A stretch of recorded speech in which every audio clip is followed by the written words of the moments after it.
Bugonia, the newest film from Yorgos Lanthimos, was amazing. I loved it so much, and I want to say very little about it because it's one of those films where it's spoilable, and I don't really want people to go into it spoiled. But yeah, it was a film that used its concept to its fullest potential. All of the concepts and ideas in the film are just exemplified perfectly through the very clever screenplay with very few characters and not the brightest characters in the world. However, it's very endearing to watch the events unfold in the film. Probably the most memorable aspect of this film is just how well shot the film is. Every single shot in this film is fucking beautiful, and every part of the framing and blocking just led to something else, another layer within the cinematography that leads to an element of dark comedy or power dynamics and relationships between the characters. The use of color in the film is great. I love the use of yellow, adding the kind of a grimy feel to the film, which, feeding back into the cinematography aspect, the film uses a 150:1 aspect ratio, the same VistaVision aspect ratio that was used for one battle after another,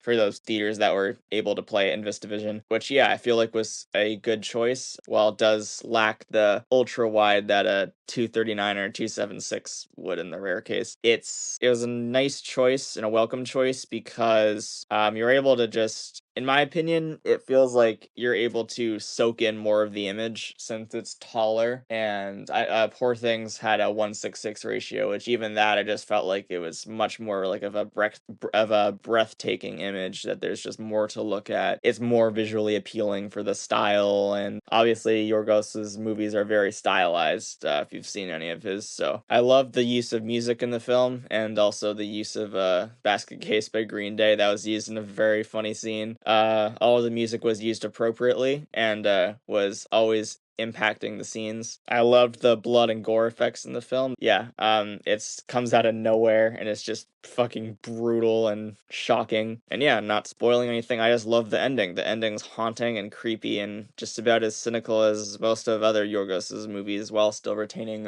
all of the comedy that his other films would. And I love how the film misguides the audience and presents us with conflicting information as we are understanding these heavily conspiracy-ridden characters throughout the film. It was just a very clever way of presenting a film, and I love this film overall, and it's an easy 9 out of 10 in my book. And another film I saw, Die My Love, starring Jennifer Lawrence and Robert Pattinson. Another film I really enjoyed. This is definitely one I want to rewatch just because there was a lot to take in and a lot happening. Something I'd like to get a second opinion on from a rewatch. This film is presented in a 4:3 aspect ratio, and Jennifer Lawrence as Grace is easily one of the best performances I've seen this year. Her character is insane. She's funny.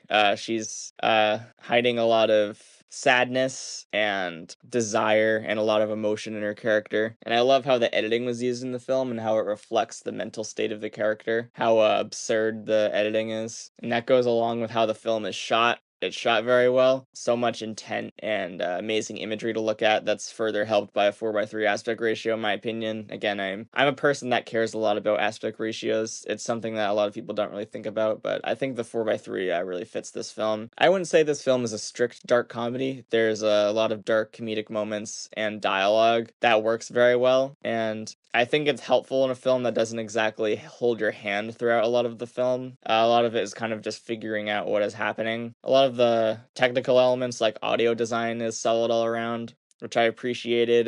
There's a lot of opportunity for interesting sound design that I appreciated. And going back to the character of Grace, I love the way that the film was structured, and there was different kind of reveals for information to be spilled out on the audience. And with that, there's a lot of themes of sexuality, lust, desire, infidelity, unfaithfulness, whatever, which created kind of an interesting conflict and pull for a film of this nature, of a character with a struggling depressive mental state. And yeah, it was just a very good narrative. Some of my shortcomings go back a bit to some of the audio and visuals. Unfortunately, there's some fire that does not look very good. There's some CG fire in the film that doesn't look very good, and there were some jump scares in the film There was a couple of them that I remember being diegetic and actually like, okay, like that fits the like surprising nature of the film. I guess I can pass that. But then there's some that are just kind of like, really, like that's kind of lame and just kind of clashes with the overall tone, because I don't really consider this a horror movie or anything. It's more so like a